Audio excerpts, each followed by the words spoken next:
नमस्कार दोस्तों, जय सिया राम, जय माता दी। कैसे हो सभी। तो अपने पिछली क्लास के अंदर अपन ने हल्दीघाटी युद्ध के बारे में कुछ बातें लिखी थी अपन ने। तो आज हम हल्दीघाटी युद्ध के बारे में बात करेंगे। तो हल्दीघाटी युद्ध मान सिंह और प्रताप के बीच में हुआ था या अकबर और प्रताप के बीच में? अकबर और प्रताप के बीच में। तो हल्दीघाटी चल रहा है अपना, तो हेडिंग डालते हैं अपन हल्दीघाटी। तो हल्दीघाटी मैंने लिखा दिया था, कब हुआ? 18 जून 1576। किस इतिहासकार के अनुसार ये युद्ध 21 जून को हुआ है? गोपनाथ शर्मा के अनुसार हल्दीघाटी कहाँ है? राजसमंद के अंदर है। ठीक है, तो अपन इसको लिख लेते हैं, हल्दीघाटी प्रताप वर्सेस अकबर।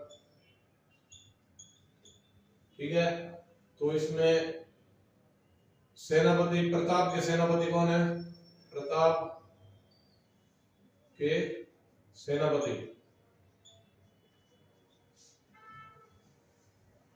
अफगान के शूरवीर हाकिम खां सूरी, इनके प्रताप के सेनापति जिन्होंने हरावल दल का इसके अंदर नेतृत्व किया। हरावल दल के अंदर कौन रहते हैं? चुंडावल। उनका नेतृत्व किसने किया है? हाकिम खां सूरी। देखो भाई, इसमें हो क्या रहा है कि एक मुसलमान शासक की तरफ से सेनापति है हिंदू, और एक हिंदू शासक की तरफ से सेनापति है एक मुस्लिम। तो ये इस युद्ध की और हमारे सांप्रदायिक सद्भावना के बारे में हमें पता चलता है इस बारे में। और अपने ये जो अकबर के सेनापति है वो राजा मान सिंह। अकबर के सेनापति कौन है? राजा मान सिंह। तो दोस्तों, इस युद्ध के बारे में जो रणनीति अकबर ने बनाई थी बैठकर, अकबर ने एक राजस्थान के अंदर दुर्ग बनवाया था 1570 नागौर दरबार के समय। अजमेर के अंदर एक मैगजीन दुर्ग बनवाया था। इस दुर्ग के अंदर मान सिंह, अकबर, इन सब ने बैठकर हल्दीघाटी युद्ध की रणनीति तैयार की थी। उसका कैसे हमें इस युद्ध पर विजय प्राप्त करनी है और मेवाड़ को अपने झंडे के नीचे लाना है। तो इस युद्ध की जो रणनीति है अकबर ने किस किले के अंदर बनवाई है? अकबर ने हल्दीघाटी युद्ध की रणनीति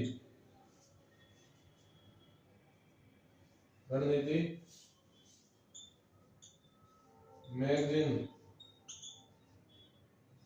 दुर्ग में बनाई। ठीक है, अकबर ने इसकी नीति मैगजीन दुर्ग के अंदर बनाई है। और अब दोनों सेनाओं का आमना सामना होना है। महाराणा प्रताप ने अपना पड़ाव डाल लिया आपके लोसिल गांव जो राजसमंद के अंदर है, और मान सिंह ने अपनी सेना का पड़ाव डाल लिया है आपके मौलेला। मौलेला कहाँ है? राजसमंद, जहां की टेराकोटा हस्तकला प्रसिद्ध है। तो प्रताप का पड़ाव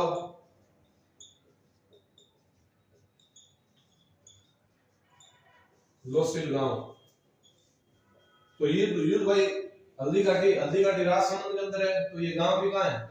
राजसमंद। और मान सिंह ने अपनी सेना को बैठाकर, मान सिंह का पड़ाव कहां पड़ा है? मौलेला। मौलेला गांव ये भी अपने राजसमंद के अंदर है। तो अकबर ने मान सिंह के साथ सहायक के रूप में आसफ खान को और भेजा। मान सिंह का सहायक कौन है? सहायक आसफ खान। और मुगल सेना के हरावल का नेतृत्व कौन कर रहा था? जगन्नाथ कछावा।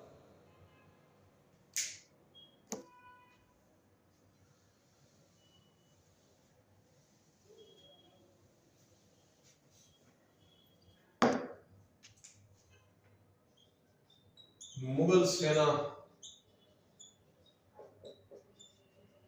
के हरावल का नेतृत्व जगन्नाथ कछावा, आमेर के थे ये जयपुर। जगन्नाथ कछावा मुगल सेना के हरावलदार का नेतृत्व कर रहे थे। तो अकबर ने तो इस युद्ध की जो रणनीति है वो आपके काम बनाई थी मैगजीन दुर्ग के अंदर।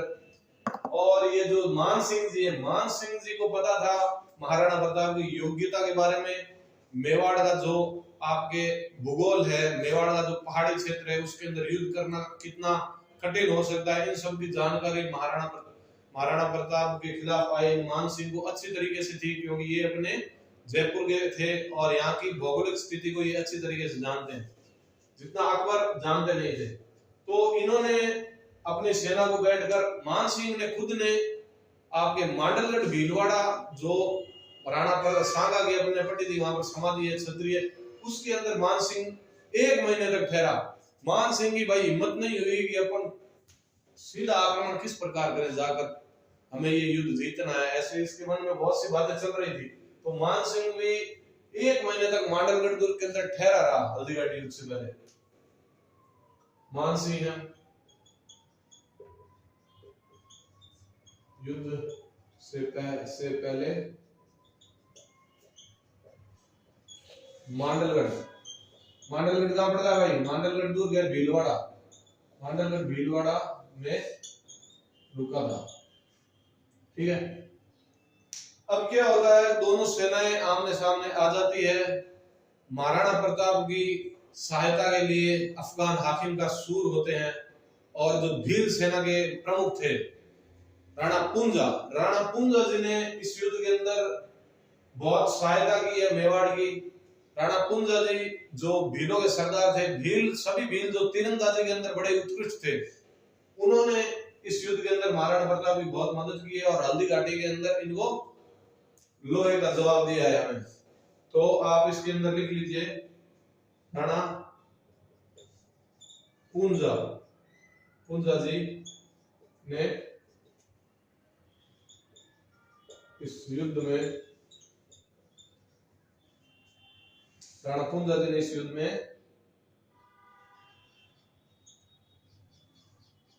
प्रताप की सहायता की। प्रताप की क्या की? सहायता।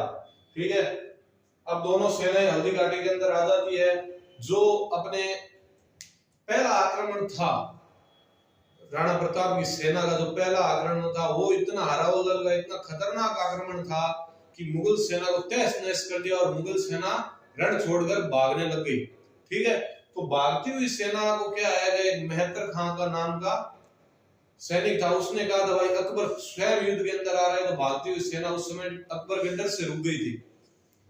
ठीक है, तो इस युद्ध के अंदर हम पहले तो एक लिस्ट बनाएंगे, किन किन ने, जैसे अपन ने खानवा में बनाई थी इस प्रकार इसमें बनाएंगे किन किन ने सहायता की थी इस युद्ध के अंदर राणा प्रताप की।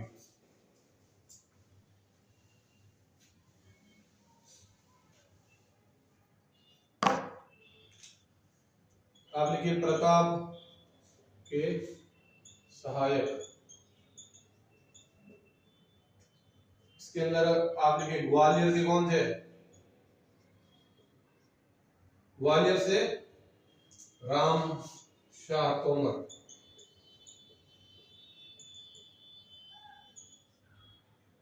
ठीक है, और एक थे भीम सिंह डोडिया।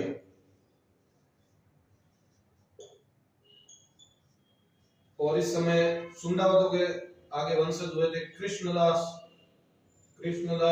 सुंडावत। कृष्णदास जी सुंडावत। इसके अंदर आपके रामशाह तोमर, भीम सिंह डोडिया और कृष्णदास जी चुंडावत इनकी सहायता करते हैं। रामदास जी राठौड़ एक आए थे, रामदास जी राठौड़। और आपके भील कौन थे? राणा पुंजा जी। भील थे राणा कुंजा जी। तो ये हल्दी घाटी युद्ध के अंदर प्रताप के सहायक है ग्वालियर के रामशाह तोमर, भीम सिंह लोडिया, कृष्णदास जी चुंडावत, राम सिंह जी राठौड़ और भील राजा कुंजा। ठीक है, तो ये अपने इस युद्ध के अंदर सहायक थे।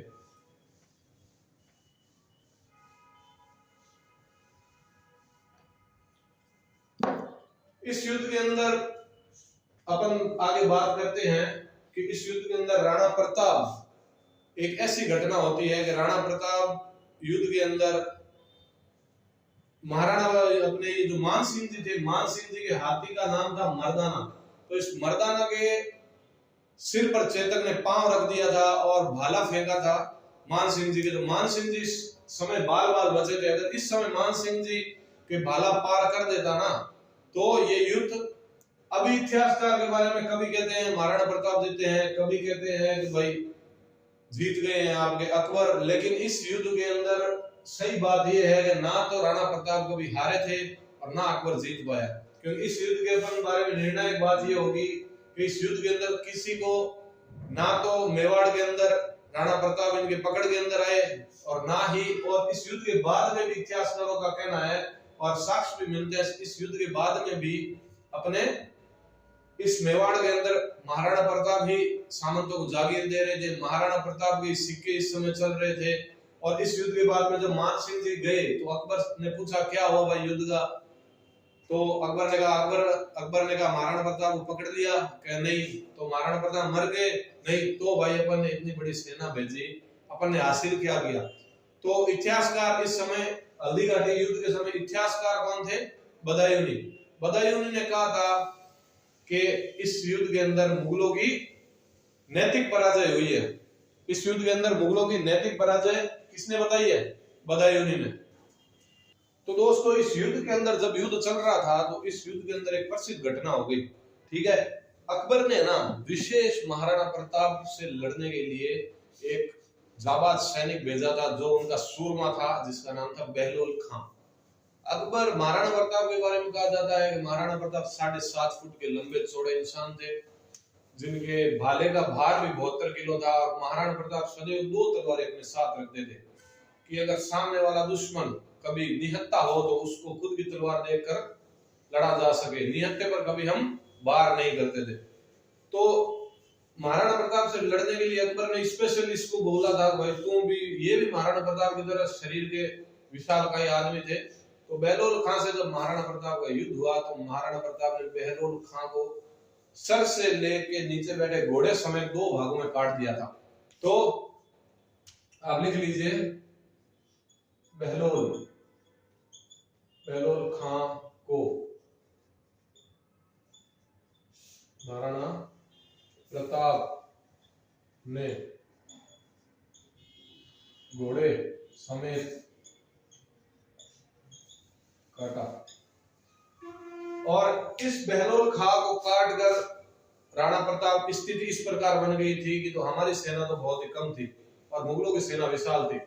धीरे धीरे हमारी सेना कम हो रही थी। तो महाराणा प्रताप ने सोचा अगर हम मान सिंह को मार दें तो इस युद्ध में सैनिकों का जो सेनापति था अगर वो ही मर जाएगा तो अपन इस युद्ध में हमारी सेना का उत्साह बढ़ेगा और मुगल सेना का उत्साह घट जाएगा और इससे हम युद्ध पर जल्दी विजय प्राप्त कर लेंगे। ठीक है, तो इसके लिए वो अपना घोड़े, इनका घोड़ा चेतक जो सबको पता है, चेतक के साथ महाराणा प्रताप मानसिंह की तरफ बढ़े इस बहलोल खां को मारकर। तो अपने घोड़ा चेतक था, घोड़े ने मानसिंह के हाथी मर्दाना के सर पर पैर रखकर भाला फेंका।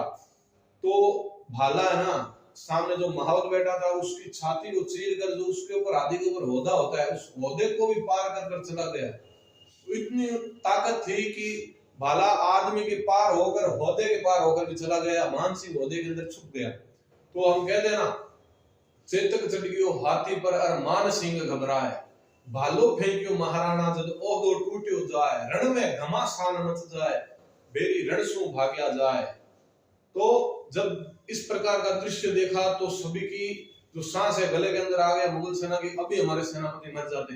लेकिन जैसे ही आपके चेतक पांव वापस नीचे उतार रहा था तो मर्दाना, पहले क्या है हाथी जो लड़ाका हाथी होते थे युद्ध के अंदर, तो उनके सूंड के अंदर उनको प्रशिक्षित किया जाता था, वो भी युद्ध लड़ते थे। तो एक बड़ी तलवार उसके सूंड के अंदर थी, और जैसे ही घोड़े चेतक नीचे उतरे तो उनकी एक पैर एक बार पांव कट गया। तो अब मुगल सेना के एकदम बीच में थे राणा प्रताप। सभी ने देखा कि चेतक का पैर कट गया, सही से खड़ा नहीं हो पा रहा है, बुरी तरीके से घायल हो गया है। तो जो इनके साथी थे महाराणा प्रताप के, उन्होंने उनको कहा कि राणा जी आप भी घायल हो गए हो और हमारी सेना भी अभी बुरी तरीके से पराजित की तरफ जा रही है। और तभी उन्होंने देखा कि इनका जो भाई था शक्ति सिंह पहले तो शुरू के अंदर तो अपना दबदबा था इस युद्ध के अंदर, बुरी तरीके से हमने उनको पराजित की ओर बढ़ा रहे थे उनको, लेकिन हम तो सीमित थे, उनके पास तो अतुल्य सेना थी। एक टुकड़ी और आ गई जिसके मुखिया कौन थे? शक्ति सिंह, जो महाराणा प्रताप के भाई थे, हमने लिखा था।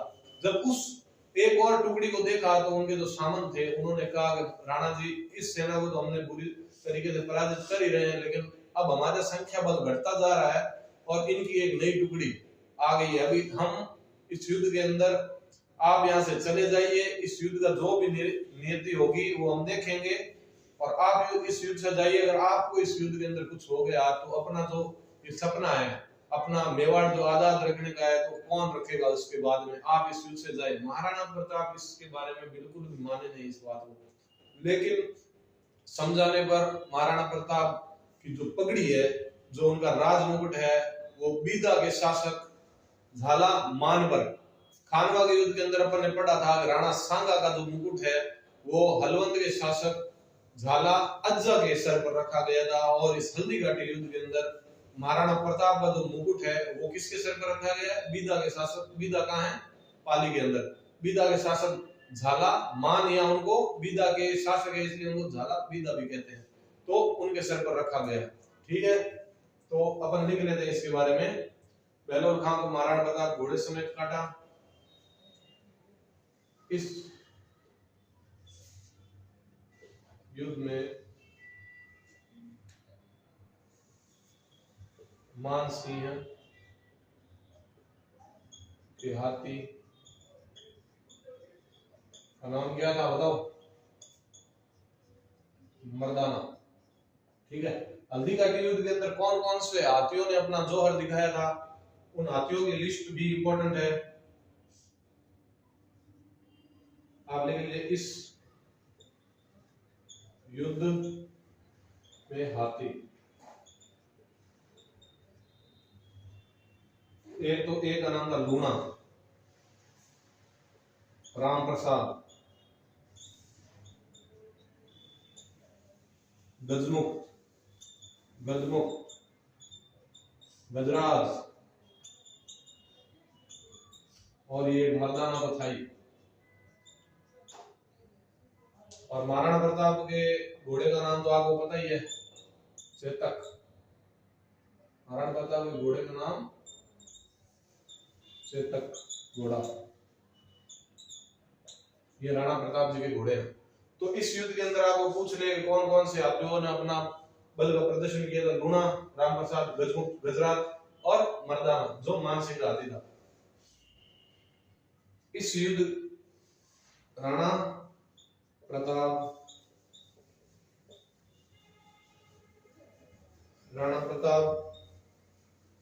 का राज मुकुट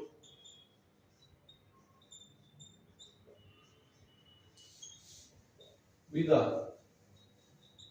जो पाली गई बीदा के शासक झाला मान, या इनको और क्या कहते हैं? झाला बीदा भी कह देते हैं। झाला बीदा ने धारण किया। इन जो झालाओं के लगातार 7 पीढ़ियों ने मेवाड़ के लिए बलिदान दिया था।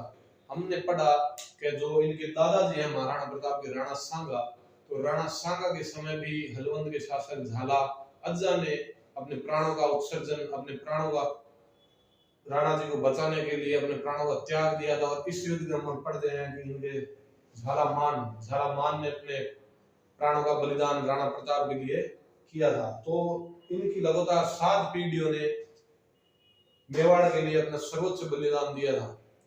अब इनको क्यों पहनाया गया, क्योंकि ये बिल्कुल महाराणा प्रताप के जितने ही हाइट के और महाराणा प्रताप से इनकी शक्ल मिलती थी, तो इनको पहनाया गया मुकुट और ये वीरता के साथ युद्ध करते हुए मातृभूमि के लिए अपना बलिदान दिया और अपने झालाओं का मान बढ़ाया। अब इस युद्ध के अंदर शक्ति सिंह जब सेना लेके आ जाता है तो राणा प्रताप जी जाते हैं और इनके पीछे 2 सैनिक हो जाते हैं। तो इस समय शक्ति सिंह को अपने भाई पर वो अपना भ्रातृत्व भाव उनका आ गया और उन्होंने देखा यार कुछ भी है मेरा भाई है, तो शक्ति सिंह इनके पीछे जाते हैं और शक्ति सिंह उन 2 मुगलों को मारते हैं और राणा प्रताप से गलती मानते हैं कि भाई मेरे से गलती हो गई और दोनों भाई यहाँ वापस मिलते हैं। और इस युद्ध के अंदर चेतक 20 फीट का नाला कूदता है और जैसे ही कूदते हैं तो उनका सांस उनका निकल जाता है और वो चेतक मर जाते हैं। तो चेतक की छतरी बलेचा उदयपुर के अंदर है। ठीक है, आप लिख लीजिए चेतक की छतरी कहाँ है, बलेचा उदयपुर। चेतक की छतरी कहाँ है, बलेचा उदयपुर। तो इस युद्ध के अंदर कौन था वो सेना, वो कौन सैनिक कौन था जिसने ये अफवाह फैला दी थी कि भाई अकबर स्वयं अपनी विशाल सेना को लेकर हल्दी घाटी के अंदर आ रहे हैं। लेकिन अकबर स्वयं नहीं आया था, किसको भेजा, शक्ति सिंह को, मैंने आपको बताया था। तो अकबर खुद तो नहीं है, लेकिन अफवाह किसने फैलाई थी, मेहतर खान ने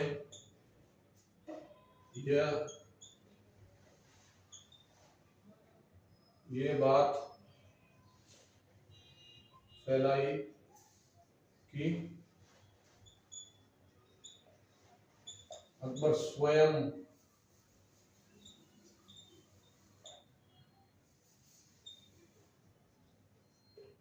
अपनी मुख्य सेना के साथ आ रहा है। ठीक है, अकबर खुद अपनी मुख्य सेना के साथ आ रहा है। तो इस युद्ध के अंदर, इस युद्ध के बाद में अपन पढ़ते हैं, इस युद्ध के बाद में जब मान सिंह जी हार जाते हैं और इनकी इतनी बुरी हालत हुई, एक कर होता है खिचड़ी कर सेनाएं जिस क्षेत्र के अंदर युद्ध करने की आती है उसके आसपास के गांव से अपने पानी, अपने खाने पीने के लिए जो खर्चा लेते हैं उसको खिचड़ी कर कहते हैं। तो मेवाड़ के जो वीर लोग थे उन्होंने इन मुगल सेनाओं के लिए कोई भी सहायता नहीं की, ना उनको अन्न दिया, ना उनको जल दिया और ना ही कोई आर्थिक सहायता की। तो खिचड़ी कर आप लिखना, खिचड़ी कर में आप अपनी लैंग्वेज के अंदर लिख लेना। ये क्या है, युद्ध के समय ग्रामवासियों से लिया जाने वाला क्या है, कर।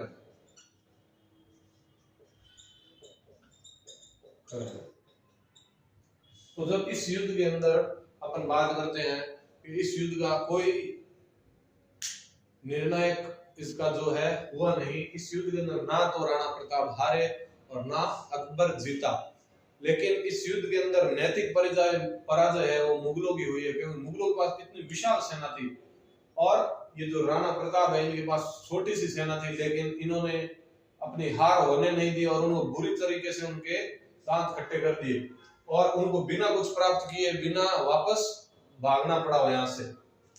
तो बदायूं जो इस युद्ध के समय आपको पूछ ले, हल्दी घाटी युद्ध के समय इतिहासकार कौन थे जिन्होंने खुद आंखों देखा हाल हल्दी घाटी का बताया है, तो वो है बदायूं। इस युद्ध के समय इतिहासकार कौन थे, बदायूं। इस भाई बदायूं की पुस्तक है एक, मुत्तखाकुल तवारीख। इसके अंदर इसने कहा है कि ये युद्ध में मुगलों की नैतिक पराजय हुई है। मुगलों को जहां एक तरफा जीतना था वहां मुगलों की बहुत बड़ा नुकसान हुआ है, सेना के अधिकतर सैनिकों को काट दिया गया है गाजर मूलियों की तरह। और हम इस युद्ध के अंदर इतना खर्चा और इतनी सैनिक शक्ति लेकर मेवाड़ पर गए थे, हमें पूरा विश्वास था हम मेवाड़ और महाराणा प्रताप को या तो मार देंगे या अधीन कर लेंगे, ऐसा हम कुछ भी प्राप्त नहीं कर पाए और मेवाड़ की सेना ने हमें बुरी तरीके से नैतिक पराजय दी है। तो इसकी बदायूं की पुस्तक कौन सी है? बदायूं। इसकी पुस्तक है, इसकी पुस्तक बदायूं पुस्तक है मुत्तखाब उल तवारीख। तवारीख तारीख फ्रांसी भाषा में कहते हैं तारीख को। तो इसमें क्या गया है, इस पुस्तक में क्या लिखा गया है?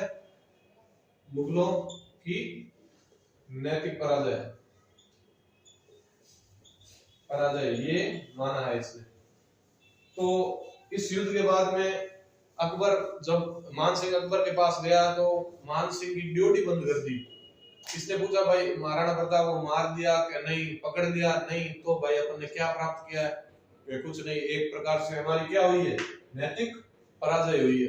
तो अकबर ने गुस्सा होकर मान सिंह को ड्यूटी मतलब दरबार के अंदर आकर जो बैठने का जो हक होता है सामंतों का, वो कह दिया। इसने अकबर ने कहा मेरे को है ना तेरा मुंह देखना नहीं है, मुंह मत दिखाना मेरे को, भाग जा यहाँ से। तो मान सिंह की ड्यूटी बंद कर दी थी। इस युद्ध के बाद अकबर ने मान सिंह की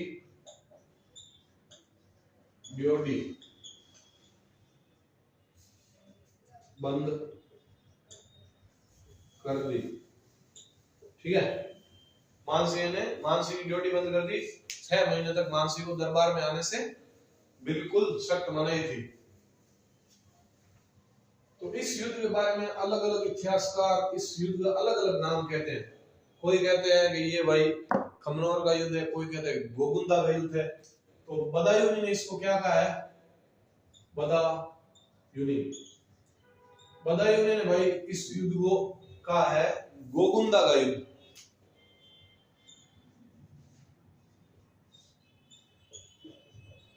गोगुंदा का युद्ध किसने कहा है? बदायूं ने।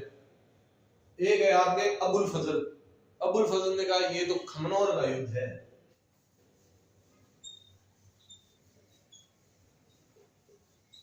अबुल फजल ने क्या कहा है? ये कौन सा युद्ध है?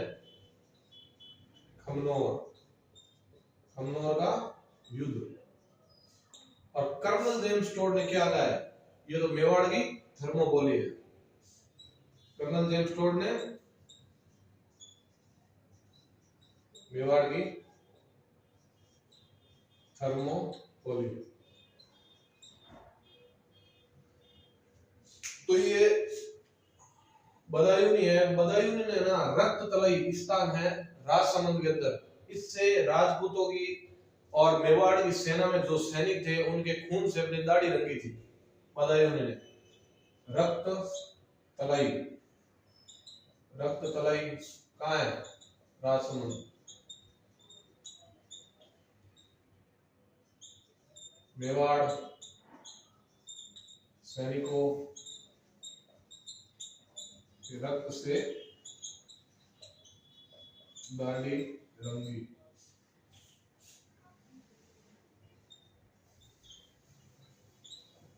है, ठीक है। थर्मोपोली, ये थर्मोपोली एक क्या है? यूरोप के अंदर एक स्थान है थर्मोपोली। इसके अंदर अपन बात करते हैं कि थर्मोपोली पर है ना यूनानियों ने एक बार आक्रमण कर दिया था। तो यूनानियों की बहुत बड़ी सेना थी। इस सैनिक तो थर्मोपोली वाले क्या है? थर्मोपोली वाले के 2 युद्ध हुए थे। एक तो मेवाड़ का मैराथन जो अपन आगे पढ़ेंगे दिवेर का युद्ध, तो ये कहानी मैं आपको उसके साथ बताऊंगा, उसमें ये ठीक रहेगा, आपको बढ़िया से समझ में आ जाएगा। हाँ, तो ये क्या है कि टोड ने इसको क्या कहा? थर्मोपोली। इस युद्ध के बारे में ये बहुत इंपॉर्टेंट है, इस बारे में बिल्कुल ध्यान रखना किसने क्या कहा है इस युद्ध के बारे में।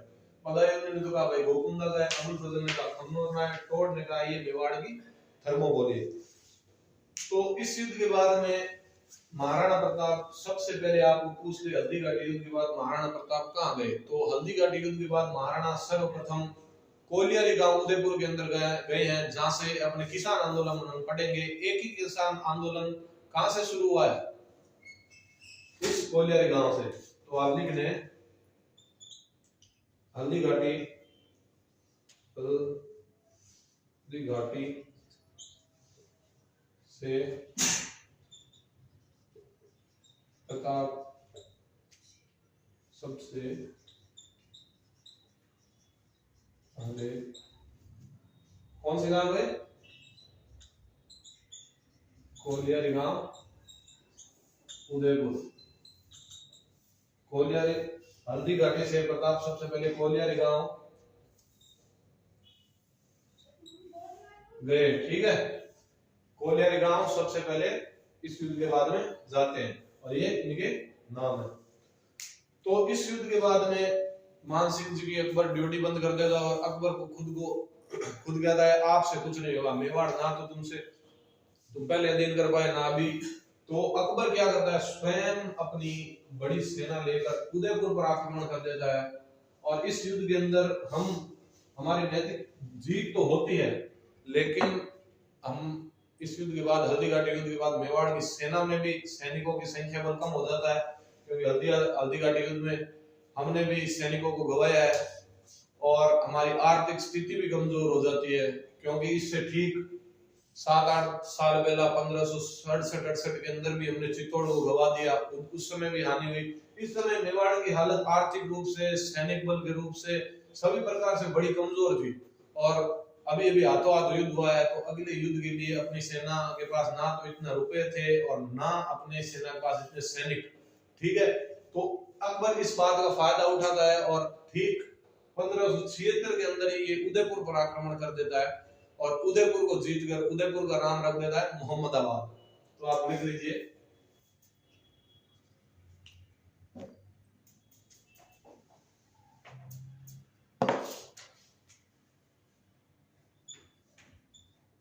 अकबर 1576 में उदयपुर पर आक्रमण करता है, वह उदयपुर जीत कर उसका नाम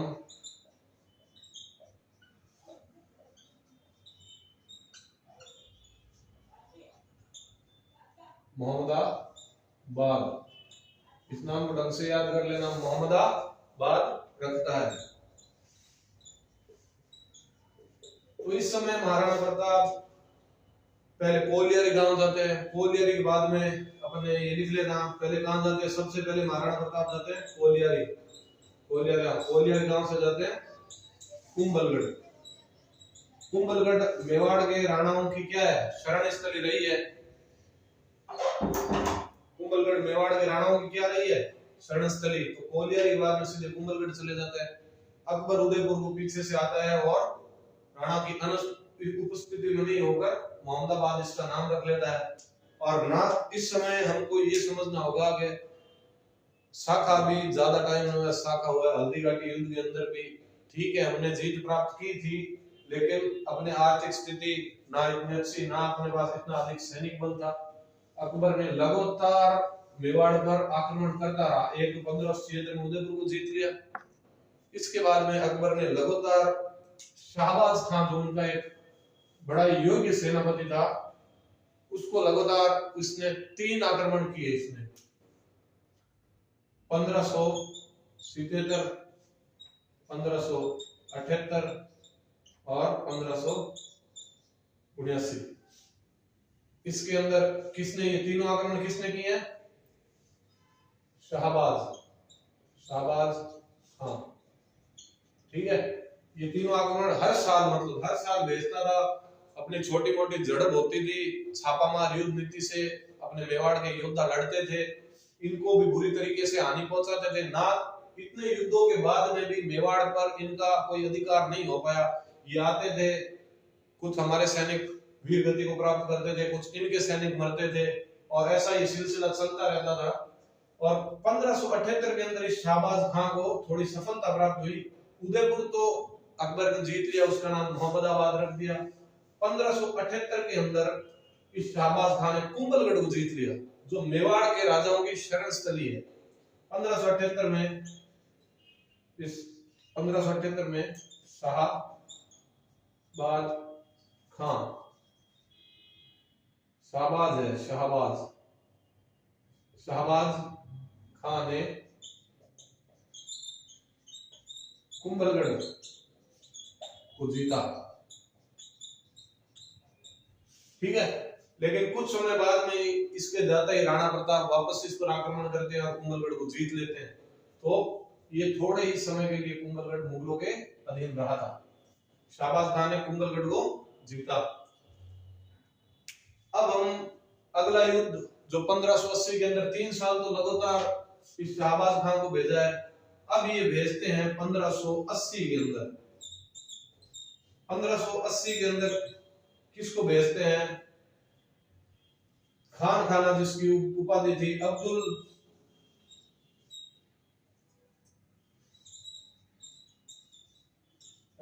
रहीम खान खाना, ये उपाधि है, नाम है अब्दुल रहीम। ये अब्दुल रहीम कौन है भाई? ये 9 रत्नों के अंदर शामिल है। हम कहते हैं रहीम जी, हिंदी के अंदर हम पढ़ते हैं इनकी कहानियां, इनकी जो कविता है वो पढ़ते हैं रहीम जी, तो ये वही रहीम जी है कवि। ठीक है, तो 1577, 78 और 79 के अंदर शाहबाज खान ने आक्रमण किया। 78 में इसने कुंभलगढ़ को जीत लिया। अब 1580 के अंदर क्या है कि अब्दुल रहीम खान खाना को अकबर भेजता है। अकबर क्या है, सभी से ट्राई करता है भाई कौन अच्छी तरीके से युद्ध अपने को मेवाड़ जीत कर दे सकता है। तो अब इनके समय एक आगे घटना होगी, प्रसिद्ध घटना, जिसको कहते हैं शेरपुर की घटना।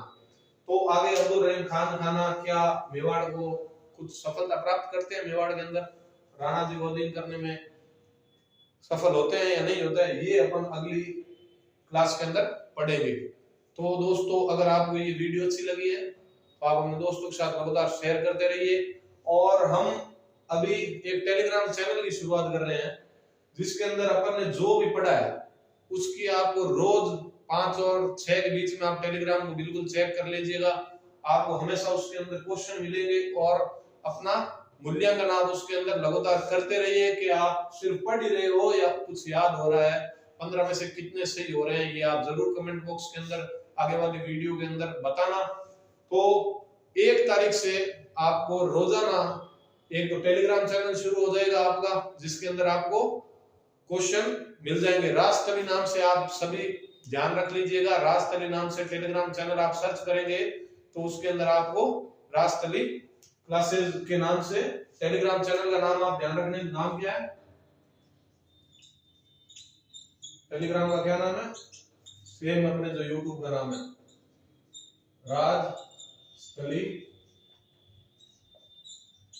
क्लासेस। तो इस नाम से आप टेलीग्राम चैनल सर्च कर लेना। यहाँ आपको रोजाना 15 क्वेश्चन मिलेंगे। ठीक है दोस्तों।